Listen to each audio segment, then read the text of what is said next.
Hi, ഇന്നലെ ഞാൻ ചിക്ക്പേട്ടിലേക്ക് പോയിട്ടുണ്ടായിരുന്നു. അതിൻ്റെ കുറച്ച് വിശേഷങ്ങൾ പറയാം. മാമൻ്റെ മോനും ഭാര്യയും വന്നിരുന്നു. അവർക്ക് ചിക്ക്പേട്ടിലേക്ക് പോകണമെന്ന് പറഞ്ഞപ്പോൾ ഞങ്ങളിങ്ങനെ പോവുകയാണ്. ഓട്ടോറിക്ഷയിൽ ഞങ്ങൾ പോയത്. പോണ വഴിയിൽ ഇച്ചിരി റോഡ് പണി എന്തൊക്കെ ഉള്ളതുകൊണ്ടേ വേറെ വഴിക്കൂടെ ആൾ വിട്ടു. ഒരു ഗ്രാമത്തിൽ കൂടെയാണ് പോയത്. ഇന്ന് ഞായറാഴ്ച ആണെന്ന് തോന്നി.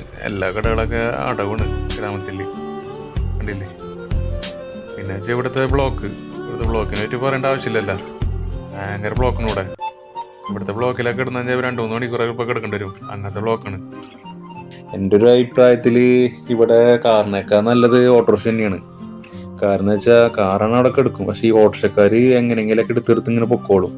പക്ഷെ ആ ഒരു കാര്യം എന്താണെന്ന് വെച്ചാൽ നല്ല ധൈര്യം വേണം. ഇവന്മാർ എടുത്തോണ കാണുമ്പോൾ ചിലപ്പോൾ നമുക്ക് പേടിയാവും. കാരണം എത്ര വലിയ വണ്ടി വന്നാലും ഇവർ സൈഡൊന്നും കൊടുക്കൊന്നുമില്ല. ഇവരെങ്ങനെ ഇടയിൽ കുത്തിക്കയറ്റിയൊക്കെ കൊണ്ടുപോകും. ഇപ്പം ഞാൻ കണ്ടില്ലേ, നോക്കിയേ, ഒരു ബസ് റൈറ്റ് എടുക്കാൻ നോക്കുന്നുണ്ട്, പക്ഷെ ആള് വിട്ടു കൊടുക്കണില്ല. ആളിങ്ങനെ ഇടയ്ക്കോട്ടെ ഇങ്ങനെ കയറ്റി നോക്കിക്കോട്ടെ,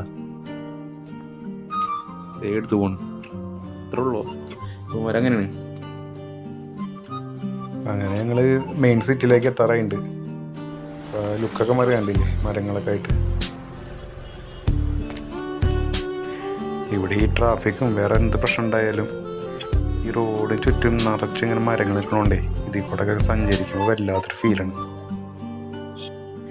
ശരിക്കും 18 കിലോമീറ്റർ എത്താൻ നമുക്ക് അധികം സമയമൊന്നും വേണ്ടല്ലോ. പക്ഷെ ഇപ്പം തന്നെ 1.5 മണിക്കൂർ കഴിഞ്ഞു. ആ വിഷമം പറഞ്ഞിരിക്കുകയായിരുന്നു അവൻ്റെ മോനും ചേച്ചിയും. പക്ഷേ ഓട്ടോറിക്ഷ ചേട്ടൻ ഇത്രയും സ്പീഡിൽ പോയതുകൊണ്ട് നമ്മളിങ്ങനെ പോകാൻ എത്താറാണ്. അതല്ല ഇങ്ങനത്തെ അവസ്ഥ ആലോചിക്കുക. പിന്നെ ഇവിടെ ഒരിക്കലും കിലോമീറ്റർ നോക്കിയിട്ട് നമുക്ക് പോയിട്ട് കാര്യമില്ല. ബ്ലോക്ക് അനുസരിച്ച് സമയം വളരെ വ്യത്യാസം വരും. ആള് ബ്ലോക്കൊക്കെ മാറിയപ്പോൾ നല്ല പട്ടോടൊക്കെയുണ്ട്, കണ്ടില്ലേ.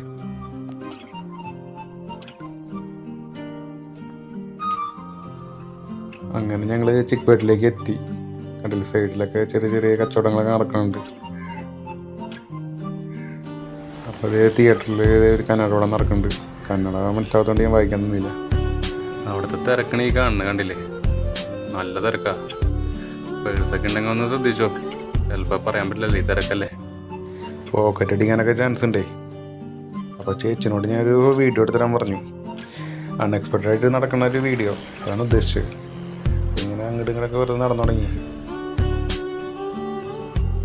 അധികം നടക്കാൻ നിന്നില്ല, കാരണം മഴ പോയി തുടങ്ങി.